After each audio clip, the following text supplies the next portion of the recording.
la mañana. Les doy la bienvenida.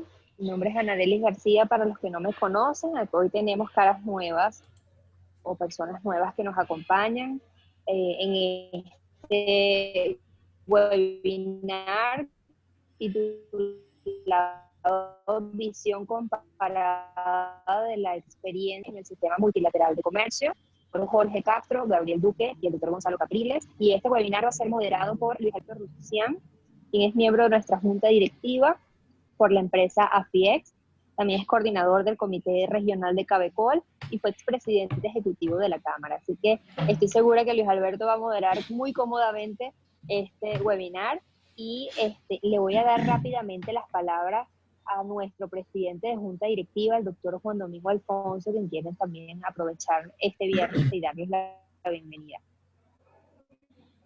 Bueno, muy buenos días para todos. Encantado de que estén por acá en este webinar de Cabecol. Hoy tenemos una extraordinaria exposición de diversos expertos en la materia, una oportunidad de oro para Cabecol y los vinculados para Cabecol, como se ha dicho, sobre la experiencia, una visión comparada de la experiencia de Colombia y Venezuela en el sistema multilateral de comercio del GATT y la OMC.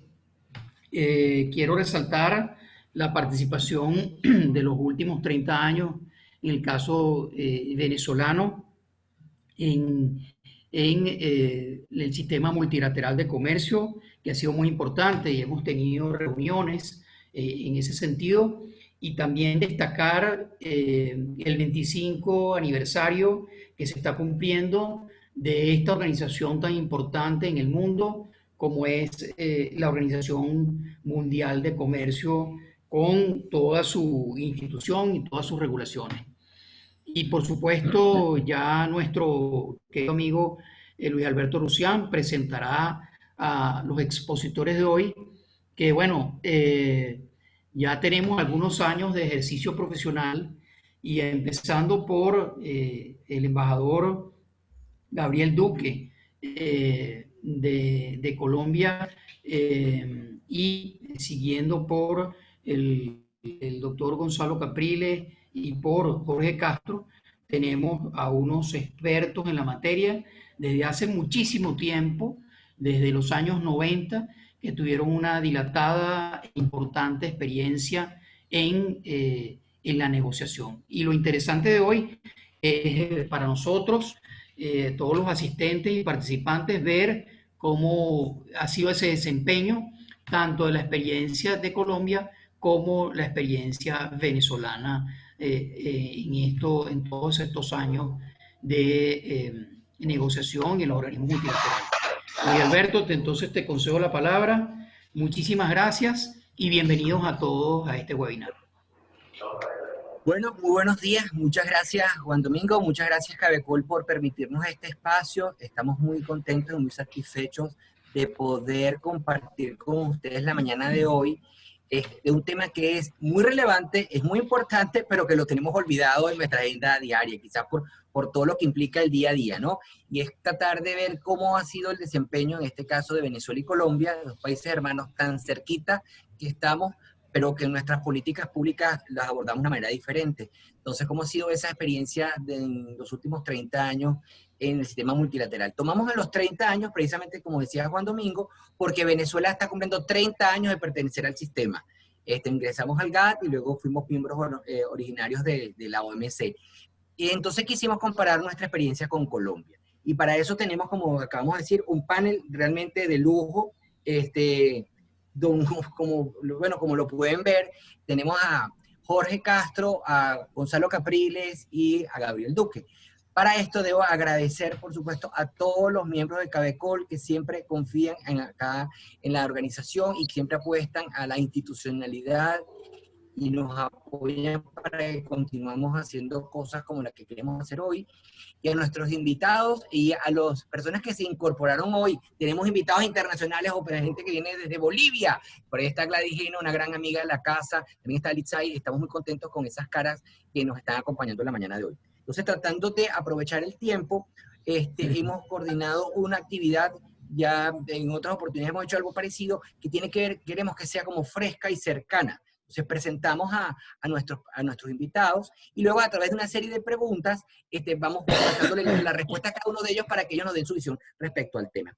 Como estos son unos panelistas de lujo, voy a comenzar por Jorge Castro. Jorge es abogado egresado de la Universidad Central de Venezuela, posee una maestría en Relaciones Internacionales de la Universidad Georgetown University, fue miembro del grupo permanente de expertos creado para un acuerdo sobre subvenciones de la OMC. Recordemos que antes había sido consultor jurídico de la Comisión Antidumping y sobre subsidio aquí en Venezuela. También fue consultor jurídico de la Secretaría General de la Comunidad Andina, así que también tiene una experiencia importante en todo lo que tiene que ver con temas de integración económica, ¿no? Y fue consultor jurídico de la Comisión Antidumping. Ha sido profesor invitado de comercio internacional en distintas universidades en Colombia, en Perú, en España, en Venezuela, y se encuentra trabajando en la OMC desde el año 2003, así que es uno de esos talentos venezolanos que está en el sistema multilateral de comercio. En la primera etapa, él fue consejero en la edición de normas y de asuntos jurídicos, y ahora más recientemente es el flamante jefe de la Oficina de Dirección General jefe de la Oficina de la Formación de Organización Mundial de Comercio. ¿Me le pasó algo a la presentación? ¿La dejaron de ver? Sí, la dejamos de ver. Porque Sí, ¿verdad? ha empezado la función de compartir la pantalla. Ok. Ya viene en camino. Viva la tecnología. Ok. El siguiente punto, bueno, tenemos como siguiente invitado a Gabriel Duque. Él es doctor en Economía de la Universidad de Nueva York, ingeniero industrial de la Universidad de los Andes, tiene un máster en Economía del London School of Economics. Fue embajador de Colombia ante los gobiernos de Japón ante el gobierno de Japón y ante la Organización Mundial de Comercio. Antes de eso, fue viceministro de Comercio Exterior y negociador internacional del Ministerio de Comercio, Industria y Turismo de Colombia. Vale decir que fue líder de la negociación del acuerdo de alcance parcial entre Venezuela y Colombia, que en este momento rige nuestra relación.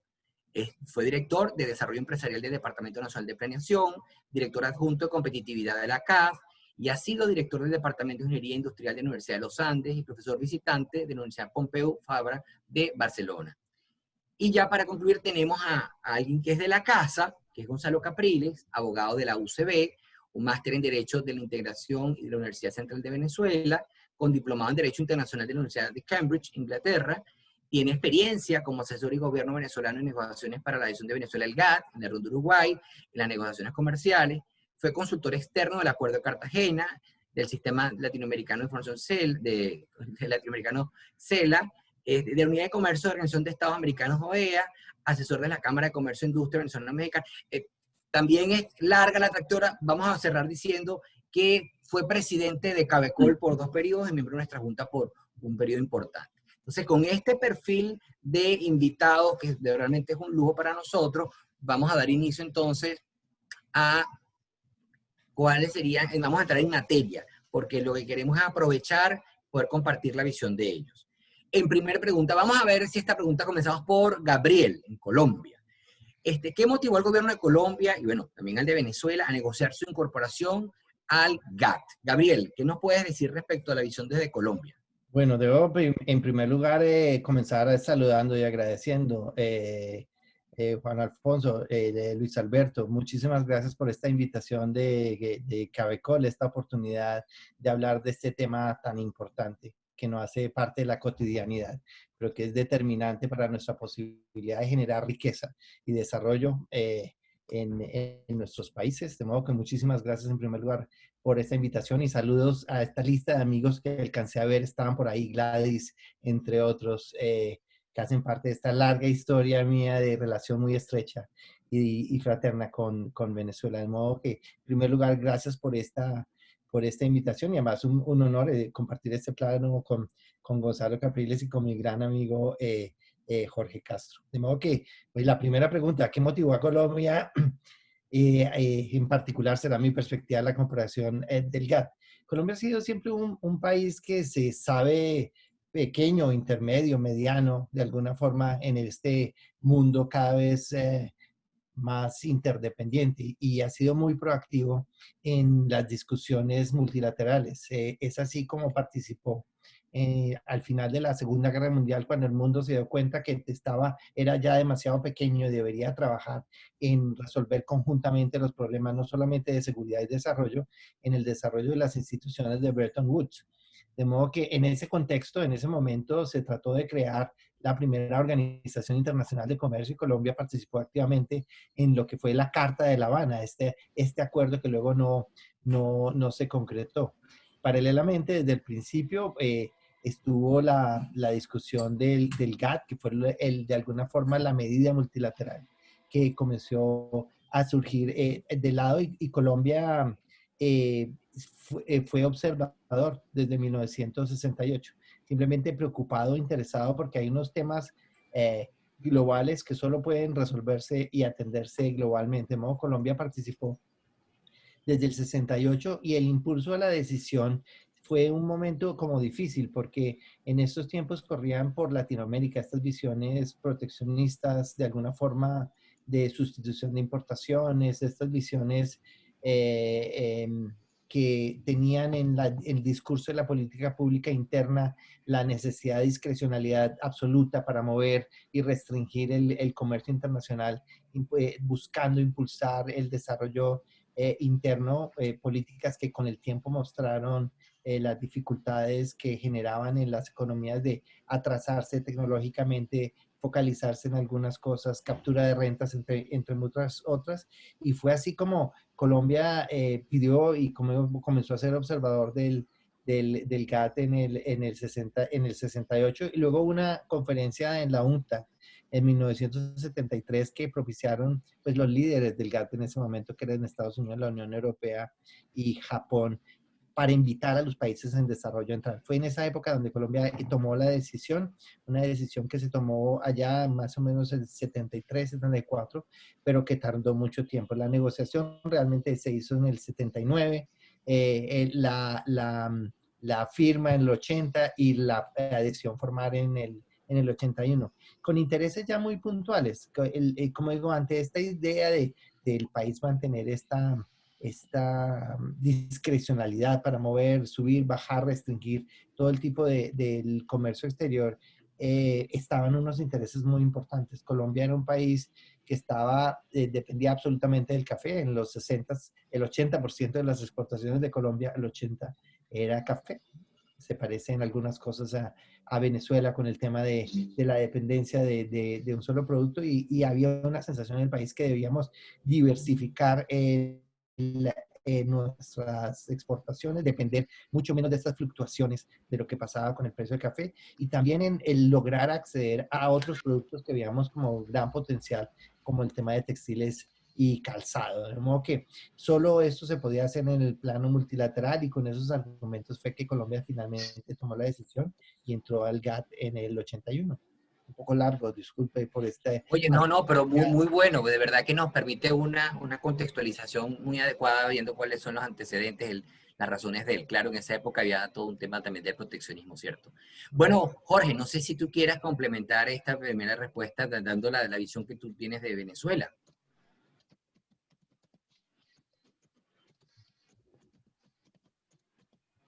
Perdón. Hello. Antes que nada, buenos días a todos y muchas gracias de nuevo a los amigos de Cabecol por esta invitación y por la oportunidad de poder compartir con tantos y tan buenos amigos.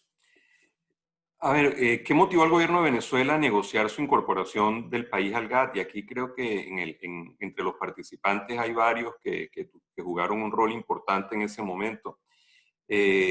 Habría que trasladarse a la realidad venezolana en esa época, en finales de los años 80, y evidentemente el país estaba pasando por una situación crítica desde el punto de vista político y económico, y se estaban impulsando desde el gobierno una serie de ajustes en ambos sectores, de reforma política y también de reforma económica.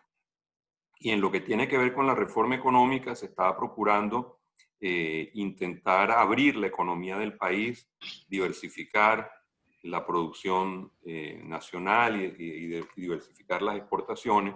Y dentro de esa estrategia más amplia de apertura de la economía y del establecimiento de reglas más transparentes y más previsibles para la operación de la economía, pues entrar en el GATT era un elemento importante, esencial, diría yo, para apuntalar ese proceso de reforma económica. Entonces, en otras palabras, yo diría que esa es la motivación fundamental del ingreso de Venezuela. Formaba parte de un esquema mucho más amplio que era la apertura económica, promover la apertura económica y apuntalarla a través de la participación en el GATT. Muchas gracias, Jorge, de verdad. Gonzalo, ¿quieres agregar algo a esta visión de Gabriel y de Jorge? Sí, yo creo que cada país pues, ha seguido su orientación económica. En el caso de Venezuela, nosotros teníamos una economía que dependía fundamentalmente del ingreso petrolero y el sector empresarial concebía su negociación, su actuación en el mercado básicamente vinculándose al gobierno, al apoyo que le daba el gobierno, porque el gobierno era el gran proveedor de divisas. Y se había establecido una política de protección de la producción nacional. Y eso se había mantenido durante mucho tiempo. Una política basada en la protección de la producción nacional y en el suministro de divisas obtenida de la renta petrolera por parte del Estado a los productores nacionales. Llegó un momento a finales de los años 80 en que eso se consideró que no tenía mucho futuro y que había un crecimiento muy lento y era necesario cambiar ese esquema. Y eso dio origen a el gran viraje que planteó Carlos Andrés Pérez cuando llegó a la presidencia por segunda vez. Ese gran viraje implicaba un cambio en esas políticas que se venían siguiendo y una apertura al comercio internacional. Para eso uno de los elementos centrales de esa política era el ingreso de Venezuela al GATT. En ese momento en el GATT se estaba negociando en la ronda Uruguay unos cambios en las normas y eso se consideró importante. Además, en aquel momento Venezuela era un exportador incipiente en algunos casos de una serie de productos, básicamente productos donde el uso de la energía era intensivo. Exportábamos acero, exportábamos cemento, exportábamos aluminio, que todos ellos son productos que se hacían sobre la base de que teníamos una gran producción hidroeléctrica basada en el Guri, y eso nos permitía desarrollar esas actividades. Había problemas cuando accedíamos a otros mercados porque esos mercados son estructuralmente complejos y no es fácil abrir un espacio en un mercado tan competitivo como el del acero, por ejemplo. Y entonces se necesitaban mecanismos para defender esas exportaciones de Venezuela. Y eso llevó básicamente a sumarnos al GATT. Bueno, entonces, gracias a los tres por haber tratado este primer punto. Lo que podríamos concluir de manera lírica es que las decisiones de Colombia o de Venezuela de incorporarse al sistema multilateral de comercio tienen que ver con ser parte de ese conjunto de reglas que de alguna manera establecen la manera de comportarse en los mercados internacionales y quizás unos estándares mínimos y ver cómo se hacen los compromisos comerciales a nivel global. Colombia lo hizo un poquito antes, ¿no? Por lo que estamos viendo, Colombia lo hizo entre el 79, 80, 81, ya nosotros lo hicimos en los años 90. Entonces, ahí Colombia fue antes, quizás porque se está como más vinculada a los productos que se comercializan a través de acuerdos y nosotros teníamos este tema de los petroleros, esta impronta petrolera. Pero, como decía Gonzalo, el tema de las exportaciones venezolanas que empezaban a ser objeto de investigaciones fuera por subsidios, ¿verdad? Quizás también nos apresuró a incorporarnos al sistema multilateral. Dicho esto, bueno, me parece una extraordinaria manera de conversar o analizar este primer punto. Vamos a una segunda, pues, una vez que ya estamos adentro, ¿verdad? Ya estamos en el GATT, ya somos miembros. Sería interesante entonces que habláramos de las ventajas y las desventajas de la pertenencia de Colombia y de Venezuela al GATT. Y en este caso, ¿qué tal si comienza Jorge? Jorge, ¿qué podrías decirnos desde tu perspectiva de cuáles han sido esas ventajas y desventajas? Bueno, si nos enfocamos específicamente en la participación en el GATT, prácticamente al día siguiente que Venezuela entra como parte contratante del GATT, significa que inmediatamente tiene acceso al acervo de más de 40 años de negociaciones comerciales multilaterales, a todo un entramado de normas que se desarrollaron desde que se firmó el Acuerdo General sobre Aranceles Aduaneros y Comercio y que se fueron perfeccionando a través de las sucesivas rondas de negociaciones comerciales multilaterales. Entonces esa es la primera cosa. Ingresando al club, entró en un club que ya tenía las instalaciones funcionando y que venían funcionando desde hacía 40 años. Entonces no entró en el proceso de construcción, sino que ya se incorporó a un acervo que ya venía en desarrollo. Y por supuesto, por regla de nación más favorecida, se benefició de una cantidad de concesiones que los países venían negociando a través del tiempo. A cambio de eso, obviamente, también asumió ciertos compromisos. Pero esos compromisos creo yo que formaban parte igual de una política de apertura comercial que el gobierno estaba dispuesto a asumir en cualquier caso, de apertura, de simplificación de la política comercial, de reducción de los topes arancelarios, de reducción de los diferentes tipos arancelarios, de eliminación de una cantidad de medidas discrecionales para la administración de la importación, etcétera. Eran compromisos que el gobierno igual, pienso, tenía la intención de asumir, pero que quedaron consolidados con el ingreso al GATT. Adicionalmente a eso, por supuesto, al formar parte del sistema comercial multilateral, pues tenía acceso a las instituciones del sistema multilateral.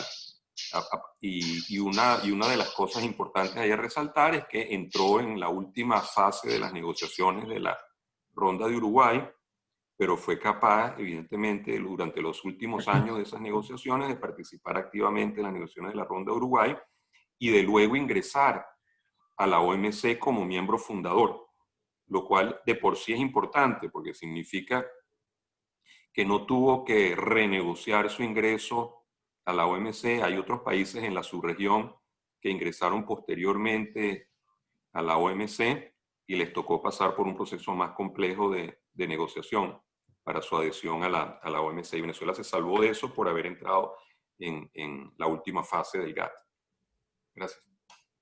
Oye, gracias, Jorge. Entonces tenemos que, pero ese sistema multilateral en esa época también era como fraccionado, ¿no? Porque éramos parte del GATT y habían otros códigos que como que los países tomaban a la carta. Puedo yo como recordar de esa época. Y ese periodo fue, si estamos tomando en cuenta que la OMC está cumpliendo 25 años, entonces sacando una cuenta facilita, fueron como 5 años en el cual Venezuela estuvo en el GATT sin haber arrancado la OMC, ¿cierto? Correcto. Okay. Es correcto. Y bueno, Venezuela en el momento en que negocia su ingreso anuncia que va a considerar la posibilidad de adherirse a algunos de esos códigos laterales que había también. Recuérdense que el GATT, por supuesto, en esa época era un acuerdo que llaman a la carta, en el sentido de que tenía las obligaciones fundamentales que estaban en el GATT y luego tenía esta serie de códigos o de acuerdos que habían sido negociados para ese momento en la ronda de Tokio. Y entonces Venezuela señaló que iba a considerar la posibilidad de entrar en uno de esos acuerdos, concretamente, por ejemplo, en el de valoración en aduana, y al final, además, fue observador en el acuerdo de licencias a la importación, por ejemplo, y en el acuerdo sobre subvenciones y medidas compensatorias. Gracias, Alberto. Gracias por complementar eso. Gabriel, cuéntanos entonces, desde el punto de vista de Colombia, ¿qué ves tú las ventajas y desventajas de esa pertenencia al GATT desde comienzos del 70, 71, como por allá, que entiendo yo. Sí, bueno, como les decía, lo que motivó eran unas cosas puntuales frente a un debate interno que era complejo y también un debate regional sobre lo que convenía políticamente, pero las ventajas, como las veo yo, están muy asociados a lo que mencionaron previamente Gonzalo y Jorge.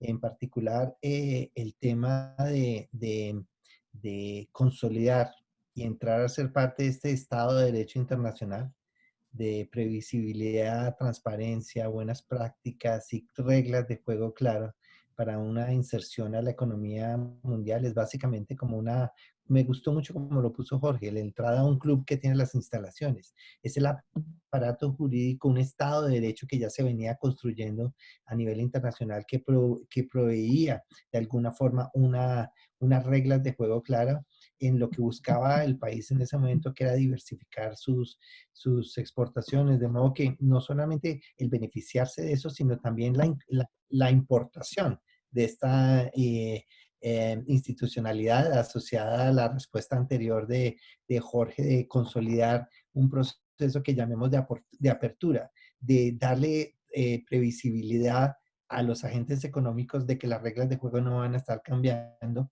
y por eso generar posibilidades de negocios de largo plazo y entre otras cosas, algo que no se resalta mucho, consolidar un entorno más favorable a la inversión. De modo que esta institucionalidad muy importante de reglas de juego es como lo que yo resaltaría más importante. Y la otra es no estar en la silla de atrás, sino en la de adelante. Poder participar con la agenda propia del país en estas discusiones. Como dije, Colombia fue proactivo, por ejemplo, en las discusiones de trato especial y diferenciado, dentro de las discusiones del GATT, y con intereses de acceso muy particulares, que era lo que veíamos en nuestra oferta exportable, en lo que era el GATT, limitado al mundo de bienes, ¿sí? De exportaciones de productos tropicales y el tema de textiles y calzado, ¿no?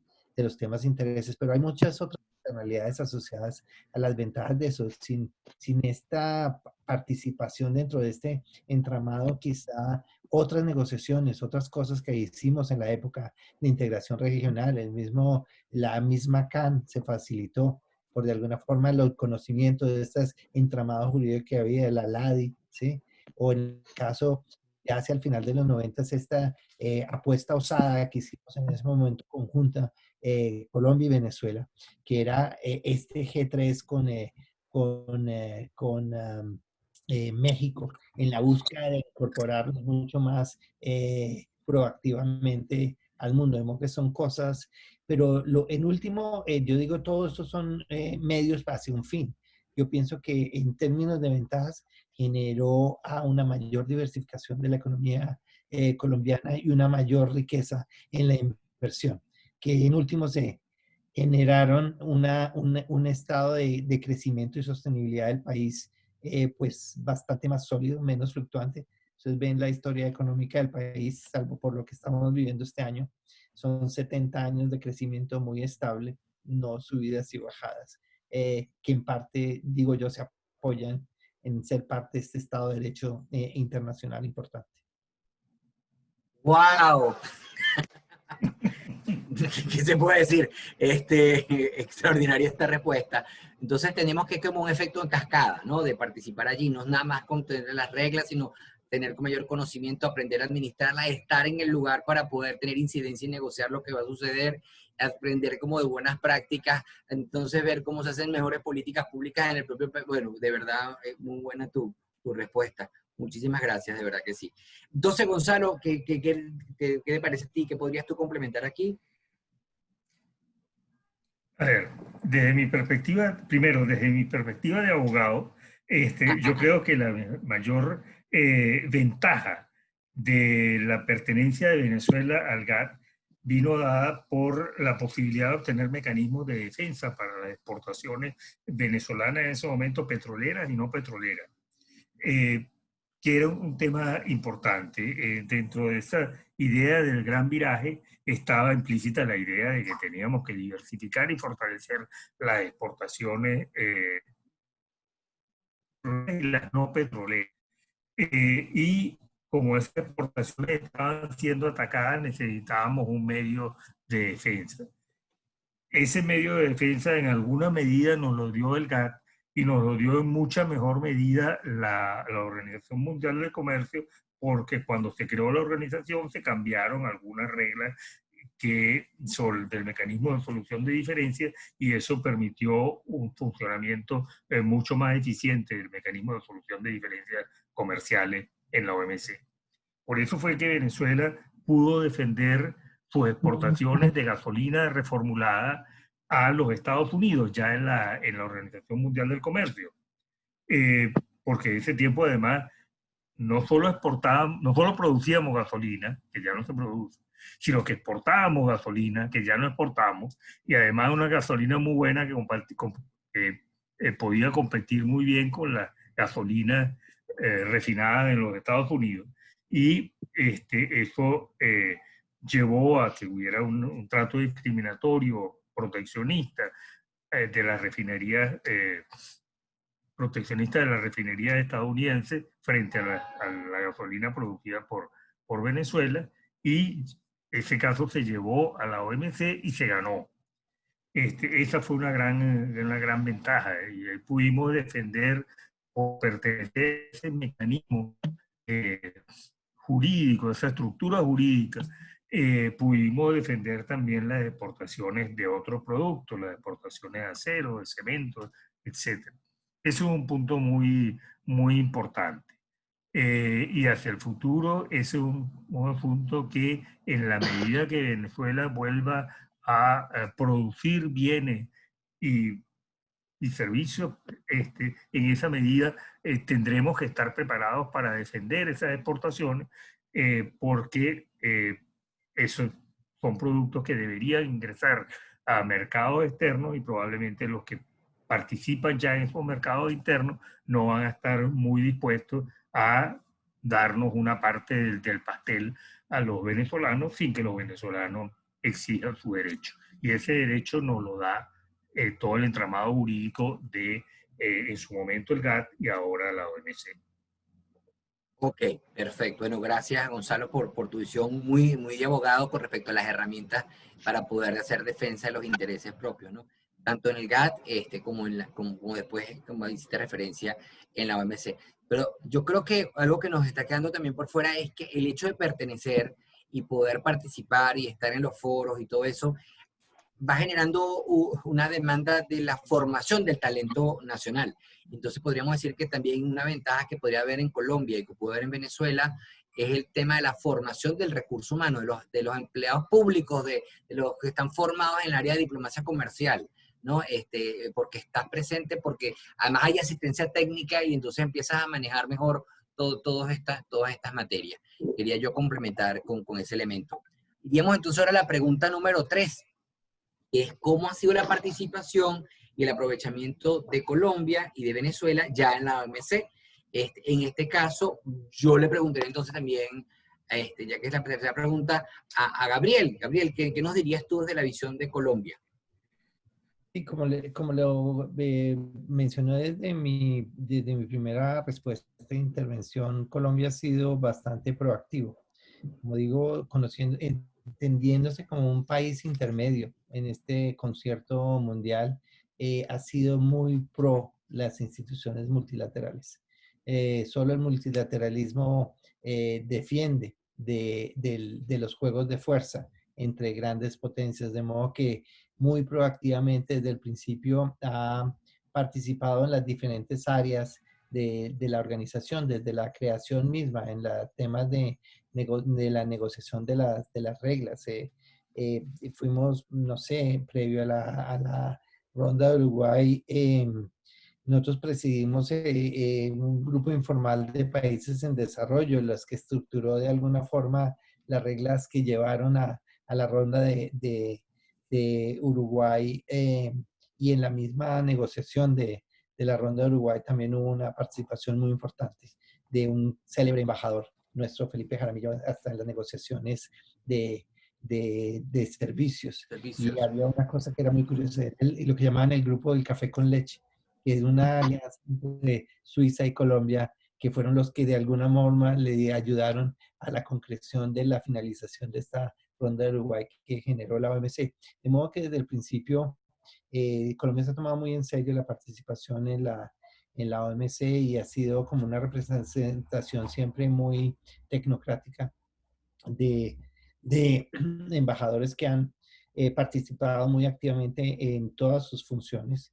Una del tema de negociaciones donde hemos participado, yo mismo estuve dirigiendo las, las, las negociaciones de servicios sin mucho éxito, debo decirlo, pero activamente intentando. El tema de sucesores míos en temas temas nuevos como facilitación de inversión. Hoy en día el embajador de Colombia preside las negociaciones sobre pesca. De modo que en la parte de negociación Colombia ha tenido siempre un papel muy activo.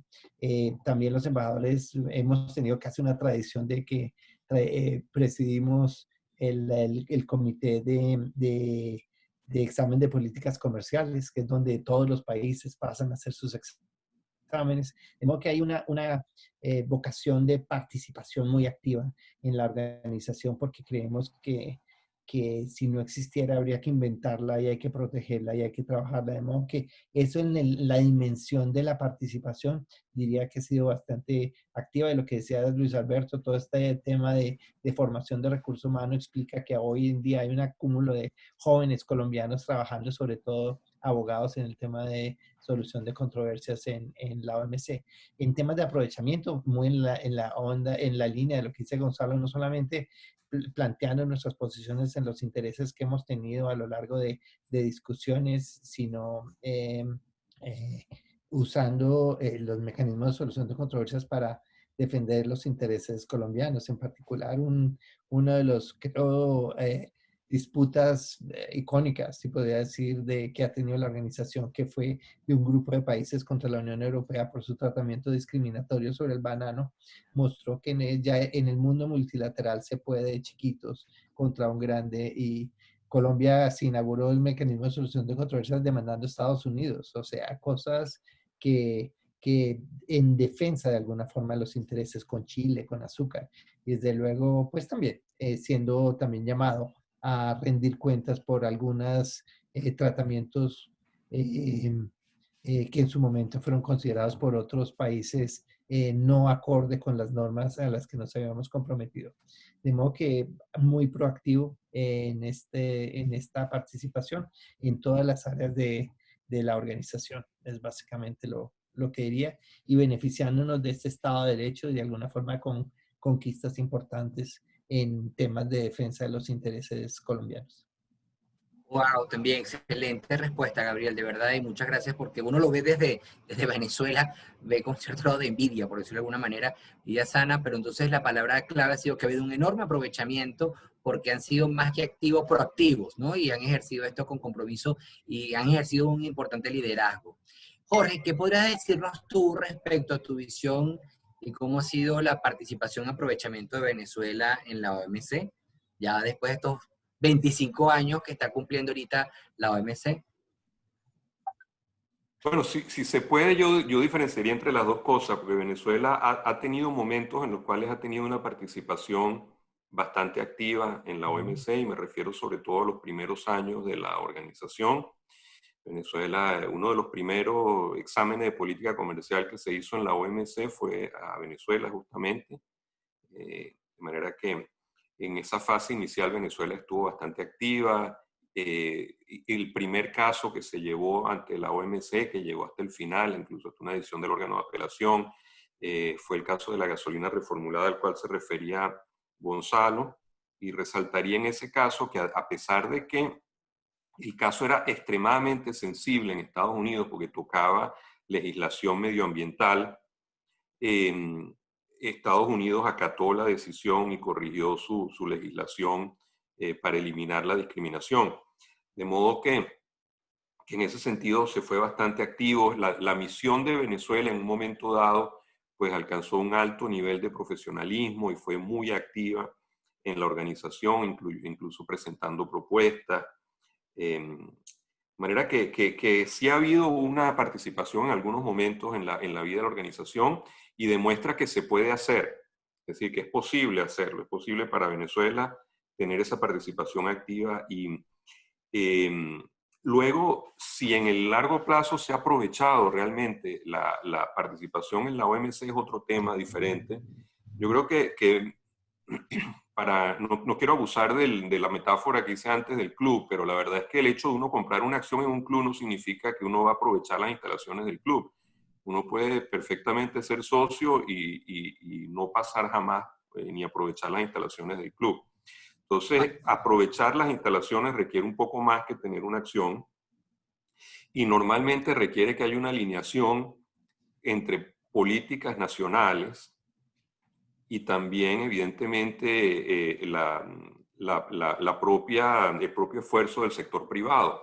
Y las tres cosas tienen que ir de la mano, ¿no? Que haya un entorno que facilite la inversión, como decía Gabriel, a través de reglas predecibles y de transparentes, pero que luego ese entorno se aproveche con unas políticas nacionales que estén dirigidas a aprovechar esas oportunidades y evidentemente con un interés del sector privado también de aprovechar esas oportunidades.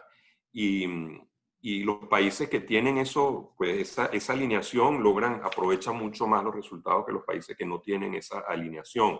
Yo estaba viendo cifras del año pasado, por ejemplo, y Venezuela está dentro de los 164 miembros de la OMC en el lugar 124 en importaciones.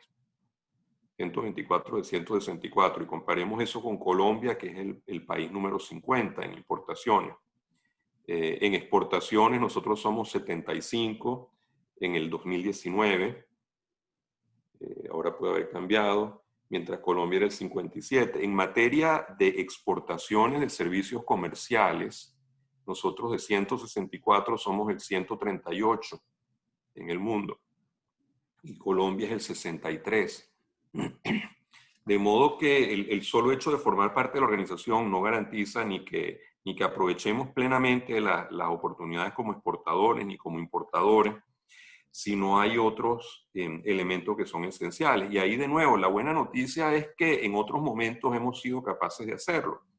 Luis Alberto señalaba eso, yo quisiera elaborar un poquito más, porque si bien yo no fui el que directamente organizó, ni me puedo sentir responsable de esas dos experiencias, sí participé en ellas. Una del sector público y una del sector privado, y quiero poner el ejemplo. En el sector público, hubo un momento en el cual, digo los nombres, el embajador Werner Corrales, cuando fue designado como representante permanente de Venezuela ante la OMC, se dio a la tarea de formar el equipo que lo iba a acompañar en Ginebra y montó todo un programa de entrenamiento de los funcionarios que iban a ir a Ginebra. Y de manera que cuando esos funcionarios llegaron acá, pues la misión estaba con funcionarios extremadamente preparados. Y otro ejemplo que quisiera señalar es el de Conindustria, porque me tocó también ser testigo en primera línea de eso, en preparación a la conferencia ministerial de Seattle, que dejó algunas cosas buenas a pesar de lo que parece, entre otras la creación del Centro de Asesoría de Derecho sobre la OMC, que en gran medida fue iniciativa empujada por una conacional colombiana, que es Claudio Orozco, que salió de esa conferencia ministerial de Seattle. Pero aparte de eso, en preparación a la conferencia ministerial de Seattle, Conindustria hizo un enorme esfuerzo de consulta con los sectores industriales venezolanos y se reunió grupo, asociación por asociación, para explicar en qué consistían esos acuerdos de la OMC, para explicar qué estaba en juego en la negociación, para explicar cuáles podían ser los intereses y los riesgos para Venezuela en el lanzamiento de una ronda de negociaciones comerciales multilaterales, etcétera, hasta preparar un documento final que le fue presentado al gobierno. De modo que ese es el tipo de cosas, movilización del sector privado, por un lado, y formación del sector público y diseño de políticas públicas que son esenciales para poder tener un aprovechamiento más pleno de la participación en el sistema, diría yo. Gracias. Oye, muchísimas gracias, ¿verdad? Buenísima tu respuesta, Jorge, de verdad. Efectivamente, Venezuela tuvo como una época como de oro, es decir, tenía la capacidad de aprovechar de manera profunda en lo que era la plataforma del sistema multilateral y la OMC, porque había compromiso y se participaba, y tuvimos, por ejemplo, el liderazgo, como tú decías, de Werner Corrales. Lamentablemente eso después como que se va perdiendo en el tiempo, y tenemos ese ejemplo que tú haces referencia también a Conindustria, donde siempre ha sido muy activo, es un gremio, el gremio industrial de Venezuela, que siempre hace consultas y trata de mantenerse de esa manera. Gracias por esa visión mucho más positiva, porque si uno toma la foto de los últimos años, donde uno se siente como un poco decaído. Pero Gonzalo, ¿qué tendrías tú que aportar o que complementar respecto a esta respuesta? A ver, pocas cosas luego de las dos muy buenas respuestas que hemos recibido de Gabriel y de Jorge. Yo diría la diferencia en la forma como cada uno de los países ha concebido su participación en la OMC y el rol que le ha dado a la OMC en el diseño de su política pública. Allí hemos visto en Colombia un trabajo que ha pasado en la misma línea por distintos gobiernos, pero que todos han mantenido una posición institucional similar, y han mantenido esfuerzos proactivos que le han permitido mayores grados de desarrollo y un desarrollo más estable. En el caso de Venezuela hemos tenido una situación muy distinta. Hemos tenido unos gobiernos que intentaron cambiar la estructura abiertamente proteccionista que tenía la economía venezolana, que en ese sentido tuvieron éxitos iniciales, como la defensa de las exportaciones de gasolina y otros temas importantes que ya hemos hablado, pero que luego, a partir básicamente del año 2002, ha habido un decaimiento total de la actividad de Venezuela en la OMC. Por ejemplo, los exámenes de política comercial en la OMC, tuvimos uno en 1996 y tuvimos otro en el 2002. Y hasta ahí tenemos 18 años en que no hay un examen de la política comercial de Venezuela en la OMC. En el tema de las notificaciones también, hasta 2002, Venezuela cumplía religiosamente con las notificaciones que deben hacerse a los demás países miembros. Desde entonces, hay muchos temas en los que ha dejado de hacer las notificaciones, se ha atrasado en sus notificaciones.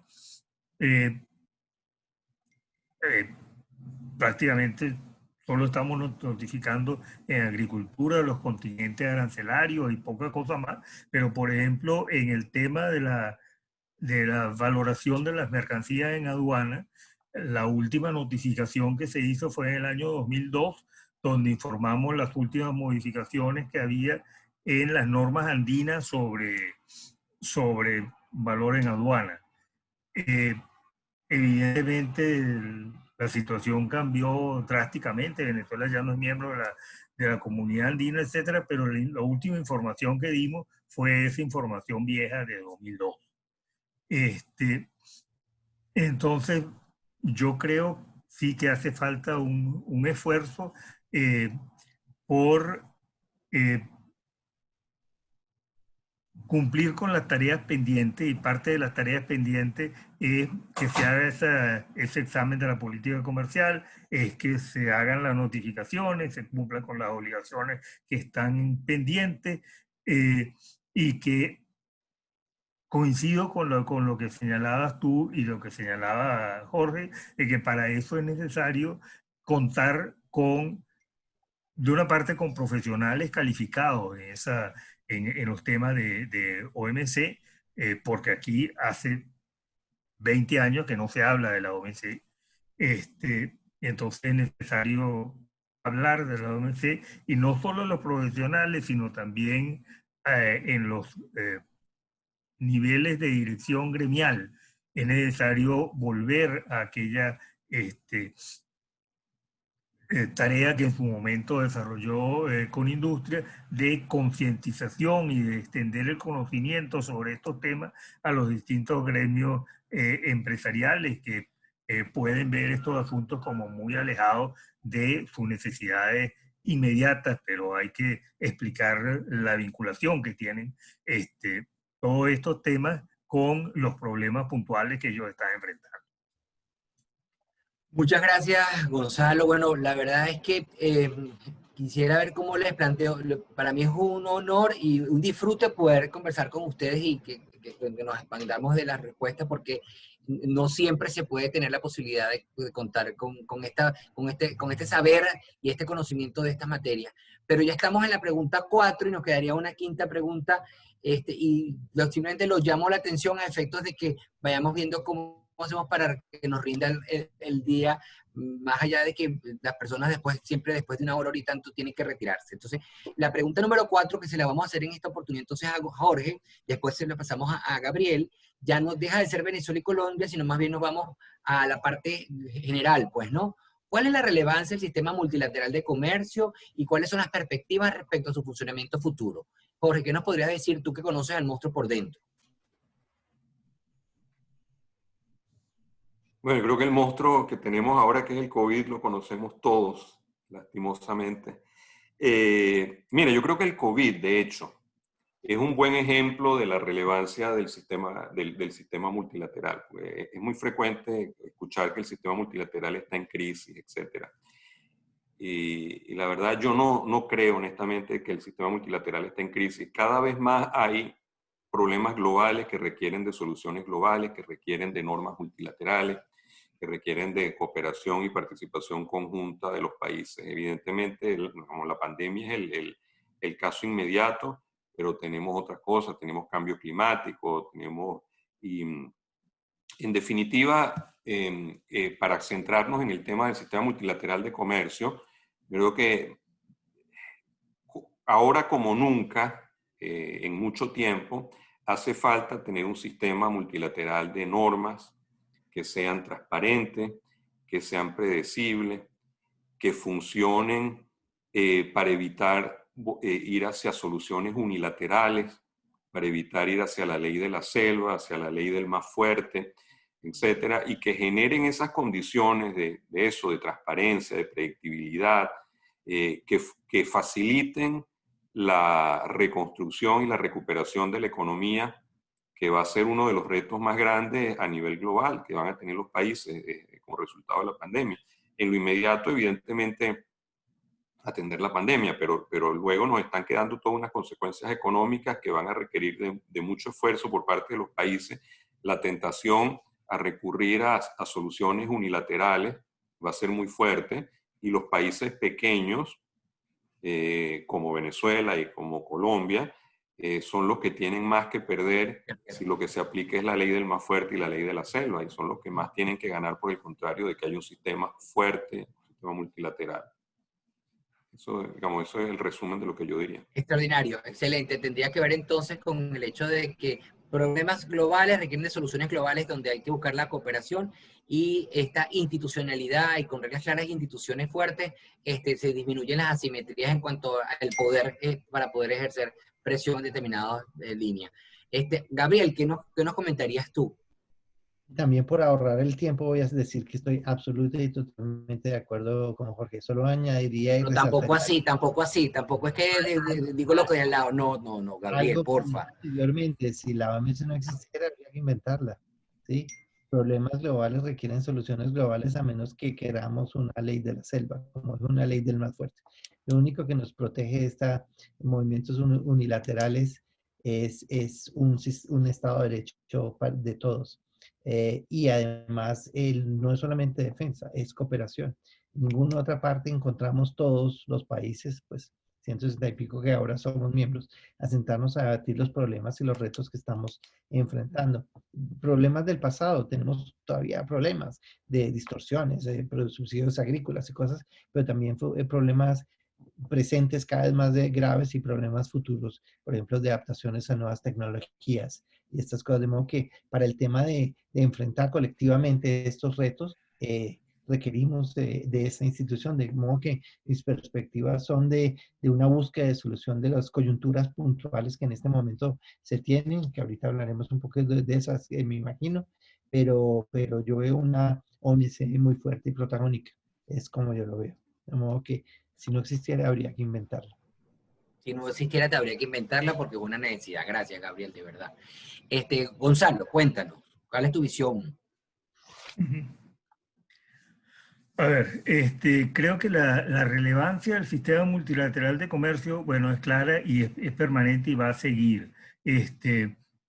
Siempre vamos a necesitar un mecanismo multilateral de comercio, porque los problemas tienen esa característica de ser multilaterales, y la solución debe ser multilateral. Dentro de eso, la OMC cumple un rol fundamental dentro del sistema multilateral de comercio, sin desmerecer de los acuerdos regionales de comercio y otras fórmulas que pueden vivir con el sistema de la OMC y que de hecho conviven con él. Yo creo que es claro que la OMC vive horas bajas en este momento. De una parte, no ha podido completar exitosamente la negociación de la ronda de Doha, la ronda del desarrollo. Ahí ha habido problemas que han llevado a que se extiendan las negociaciones en el tiempo. Y de otra parte, hay un claro enfrentamiento entre dos países de economía muy grande, entre China y Estados Unidos, que tiene además, es un enfrentamiento no solo comercial, sino también un enfrentamiento político y un enfrentamiento ideológico.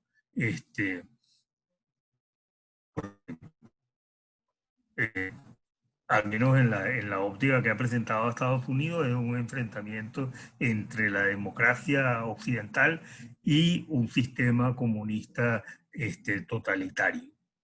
Y ese es un problema que hay que buscar cómo solucionar o cómo convivir con ese problema. La posición de Estados Unidos hasta ahora ha sido una posición muy, muy fuerte, de aplicar aranceles a China para obligarla a que cambie alguna de sus políticas, y ahora, a propósito de la pandemia, pues a favorecer la relocalización de industria y corriente de comercio fuera de China, en otros países. Y hay algunos países que he visto, inclusive Colombia, que he visto que han dicho, bueno, si va a hacer relocalización, este es el sitio para localizar las empresas, para que las cadenas de comercio estén más cerca del mercado, como Estados Unidos. Entonces, ese es el tipo de perspectivas que yo creo que nosotros en un futuro tenemos que estudiar y tratar de aprovechar.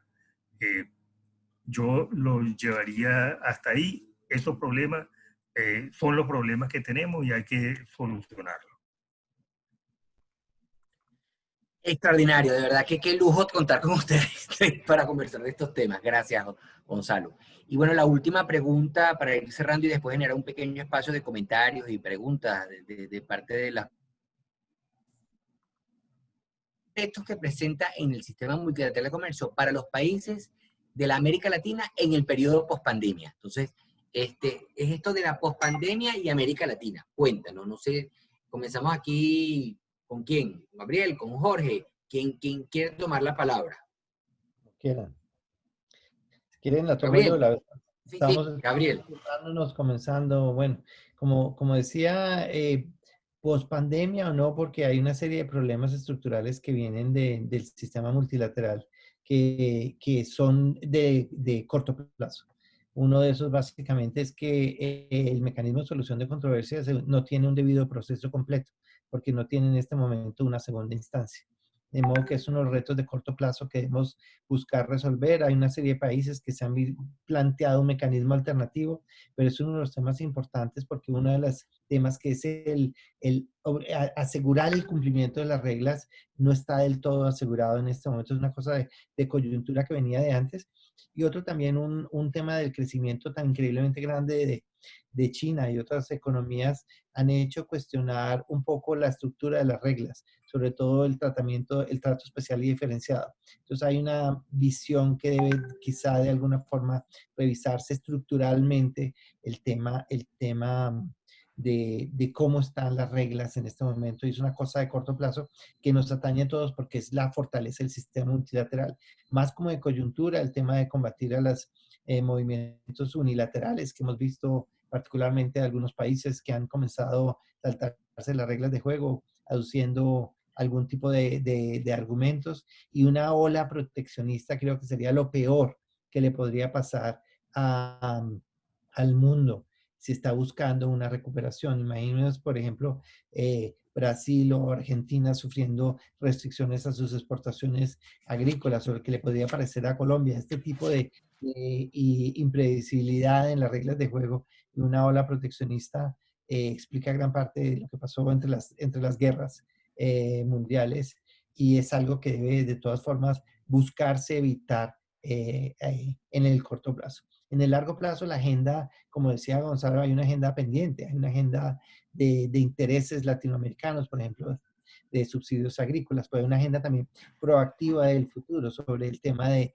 comercio electrónico, sobre servicios, cosas que idealmente deberían desarrollarse proactivamente. Por eso un llamado a la participación proactiva en este foro es lo que yo diría, para que lo protejamos y sigamos construyendo y fortaleciendo este espacio de coordinación, de aprendizaje global que nos da reglas de juego para todos, para que todos crezcamos de una forma incluyente. De modo que es lo que diría, un poco, aunque soy técnico, me hablé como un político, pero no es un... No, pero está muy bueno porque hablaste tanto de lo de corto como de largo plazo. Y bueno, de verdad, extraordinario tu planteamiento. Jorge, ¿qué No, nos y de dices tú? post-pandemia en particular, porque igual es que hay temas particulares allí de restricciones de exportaciones. Estoy seguro Jorge y Gonzalo lo discutirán. Bueno, está bien, pero hablaste del tema de la economía agrícola, de la parte agrícola en América Latina, que es relevante, y también los temas de comercio electrónico y todo lo que tiene que ver con servicios, extraordinario, ¿no? Y la tensión actual y la tentación a la protección, el nacionalismo exacerbado en momentos de pandemia, que también lo estamos viendo, y que tiene como acogida ante las poblaciones, ¿no? Yo creo que la población mundial, el ciudadano de a pie como que le gusta mucho eso, le resulta atractivo. Jorge, ¿qué dirías tú? Creo que tengo poco que agregar. Diría, solo enfatizaría dos cosas. Una, evidentemente, no estamos post-pandemia todavía, estamos en plena pandemia. Y en plena pandemia, la importancia del sistema multilateral, de nuevo, ha quedado clara, porque atender la crisis sanitaria que genera esta pandemia, pues requiere ciertas reglas de comercio claras y previsibles. De nuevo, pues, acceso a medicamentos, acceso a equipos de protección para personal sanitario. Vendrá el tema de las vacunas en su momento. Hemos visto también, por ejemplo, el tema de acceso a alimentos y otros productos esenciales. En todo eso ha habido de nuevo tentación de muchos países, por ejemplo, de cerrar sus exportaciones o de asegurarse cuotas de producción, etcétera. Y de nuevo, creo que se resalta la importancia de tener un mecanismo multilateral, un sistema multilateral y una cooperación entre los países. Luego viene la segunda parte, que es ahí sí la pospandemia, y creo que Gabriel lo decía claramente.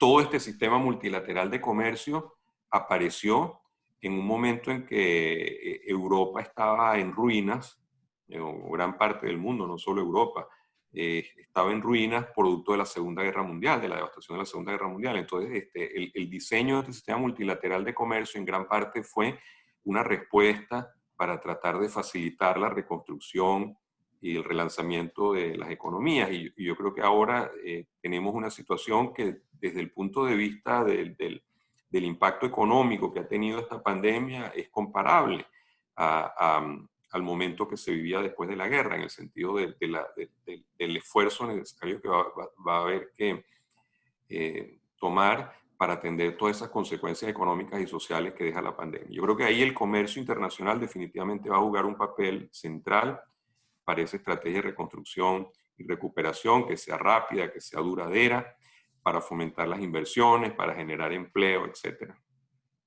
Gracias. Muchísimas gracias, Jorge, de verdad. Extraordinario tu aporte. Gonzalo, ¿qué nos agregarías ya en esta última pregunta? A ver, yo coincido con Jorge en que todavía estamos en la pandemia, entonces es un poco prematuro preguntarnos qué vamos a hacer en el periodo post-pandemia.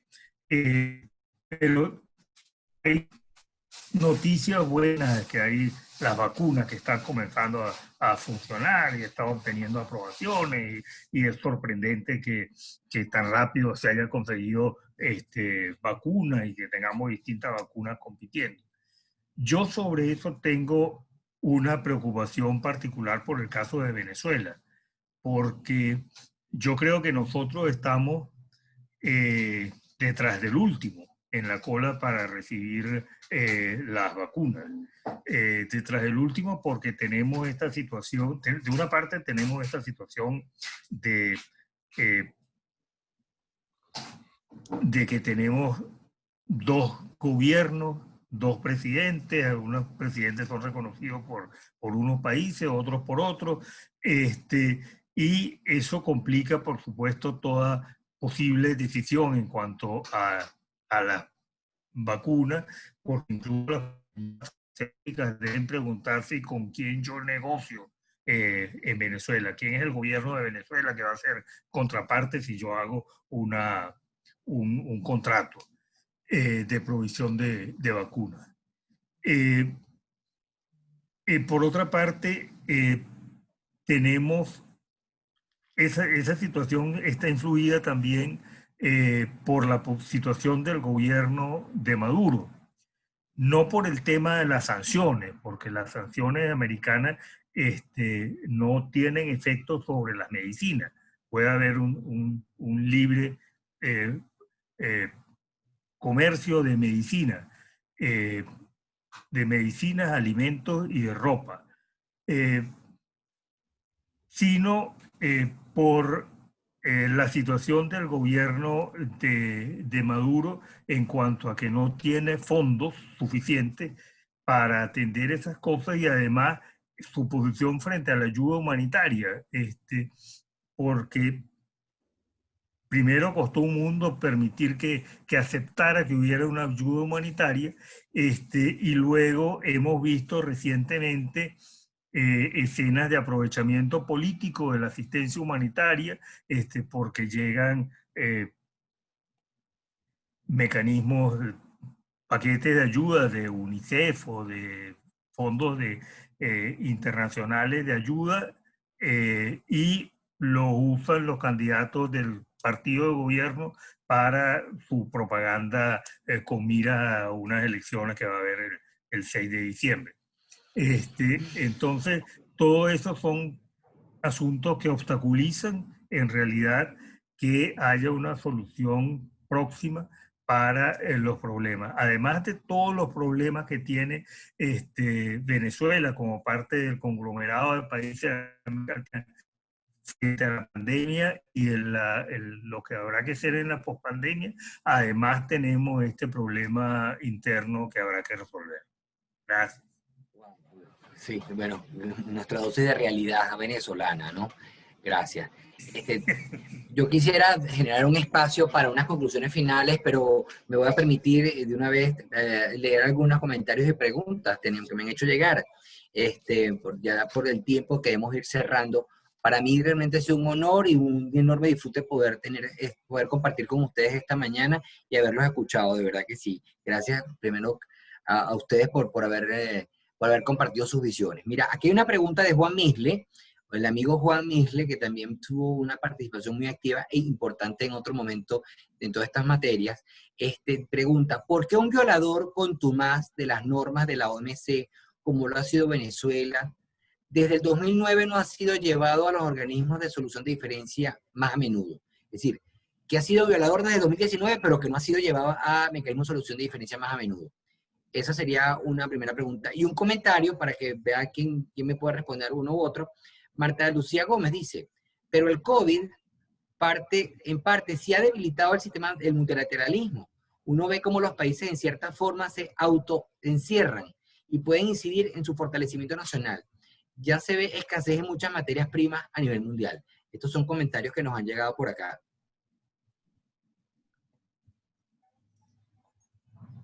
Amigos. ¿Aló? Bueno, yo diría, a ver, me ofrezco voluntario para responder la de solución de diferencias, si les parece. El tema de solución de diferencias es que requiere que algún país presente una demanda, ¿no?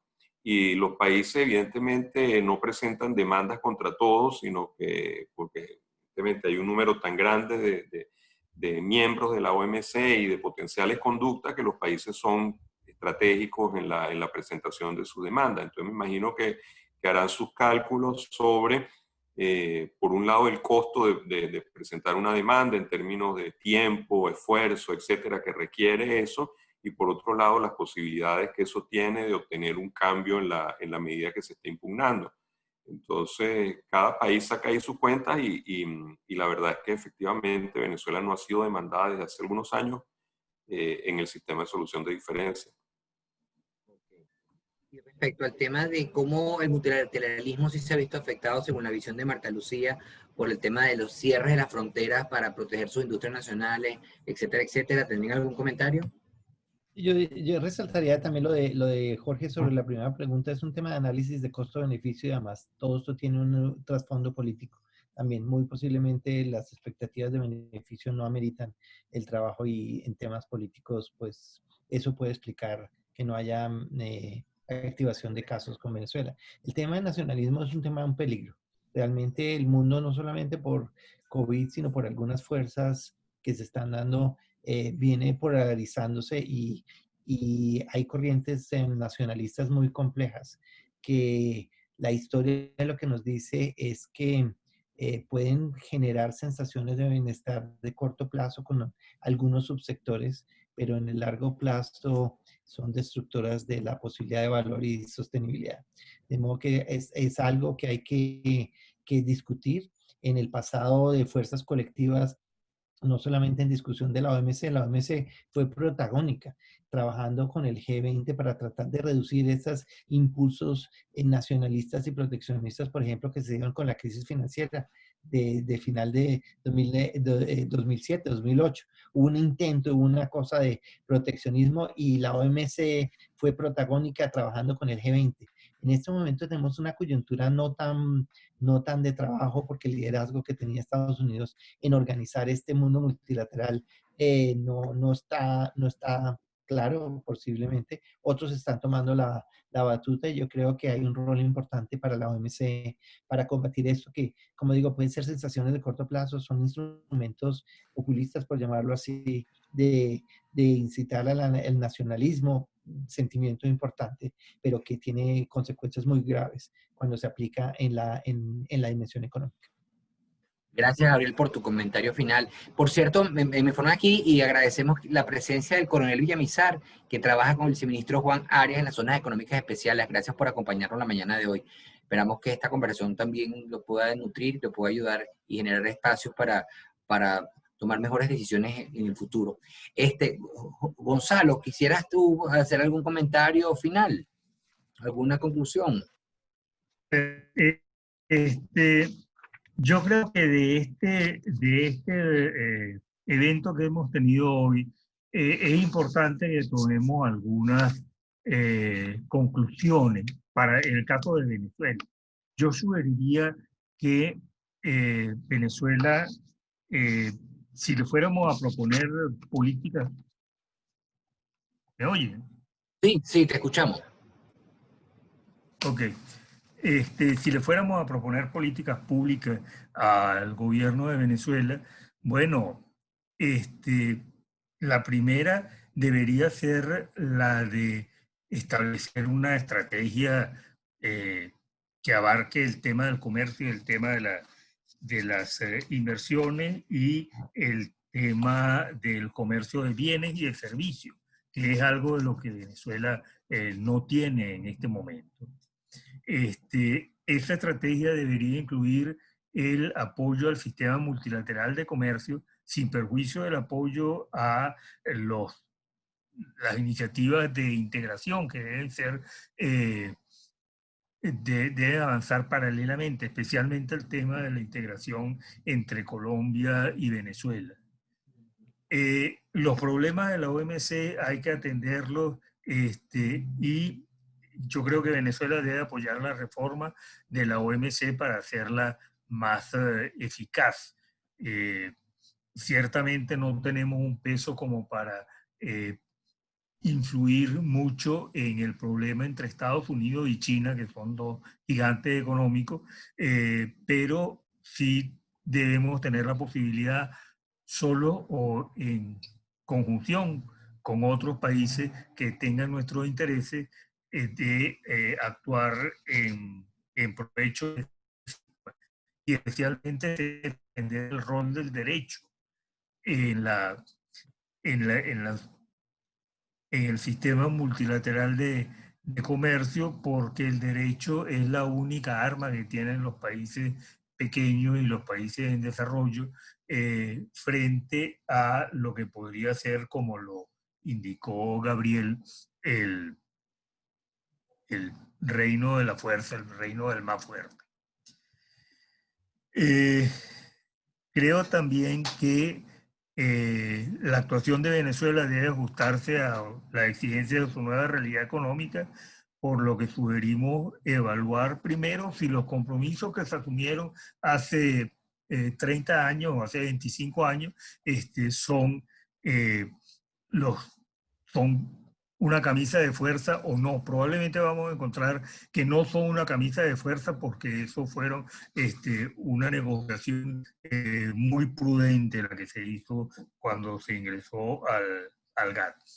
Y creo que seguramente vamos a descubrir que eso, que no es una camisa de fuerza, pero que de todas maneras, dada la situación extrema de la economía venezolana, es probable que necesitemos buscar una mayor flexibilización de las condiciones que se aplican en esta materia. Entonces, pensar en aprovechar más el trato especial y diferenciado, en aprovechar nuestra condición de país importador neto de alimentos, en aprovechar el que se estaría en un proceso de transición de una economía que tiene muchos rasgos de ser una economía centralmente planificada a una economía de mercado. Y creo que esos son elementos que es importante tomar. Que Venezuela debe hacer su tarea.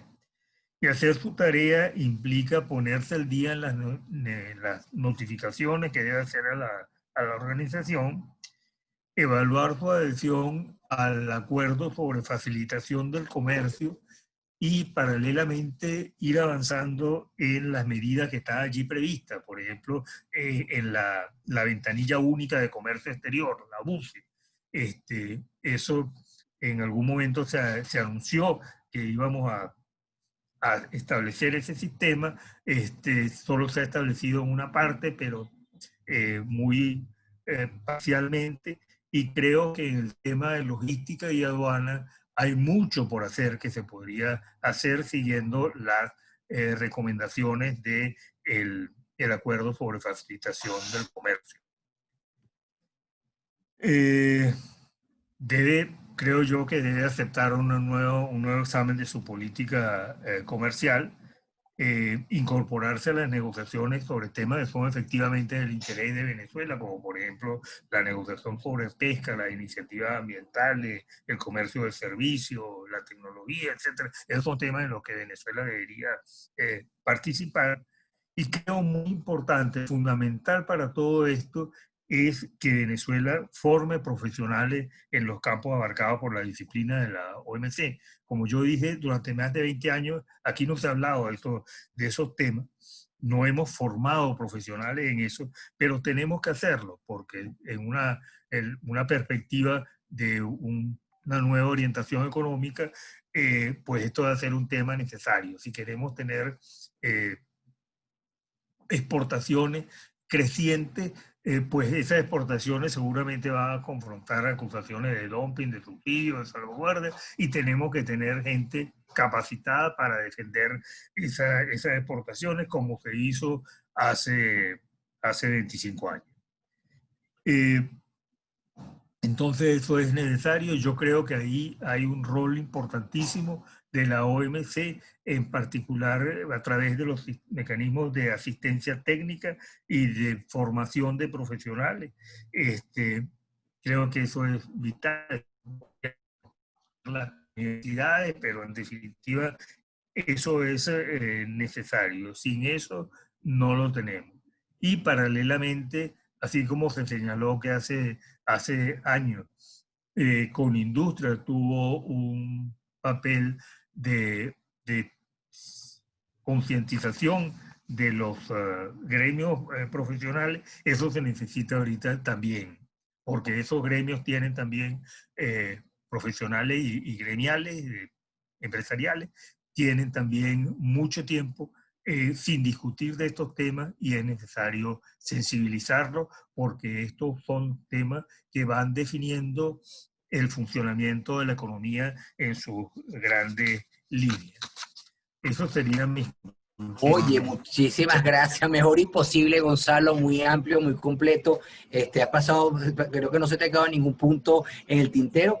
Ya nosotros tenemos que ir cerrando por un tema de tiempos, y agradecer, por supuesto, a ustedes por habernos acompañado en la mañana de hoy, a Gabriel, a Jorge y a ti, Gonzalo, y a todas las personas, todos los miembros del CABECOL, y a los invitados aquellos asistentes que nos acompañaron desde otra parte. Me están planteando aquí que recordemos que las actividades de CABECOL todavía no cierran por este año 2020, y que los invite a el próximo 1 de diciembre, donde va a haber un webinar sobre instrumentos jurídicos para la buena globalización, la integración económica y las empresas. Este va a estar a cargo de Carlos Francisco Molina del Pozo, que es profesor de Derecho Comunitario y Desarrollo Administrativo en la Universidad de Alcalá de España. Va a estar muy interesante. Y para el 4 de diciembre próximo tendremos un evento que se llama Perspectivas Económicas Venezuela 2021, donde estamos y a dónde vamos. Y allí nos va a estar acompañando el economista Richard Obuchi, director general de ODH Grupo Consultores CA.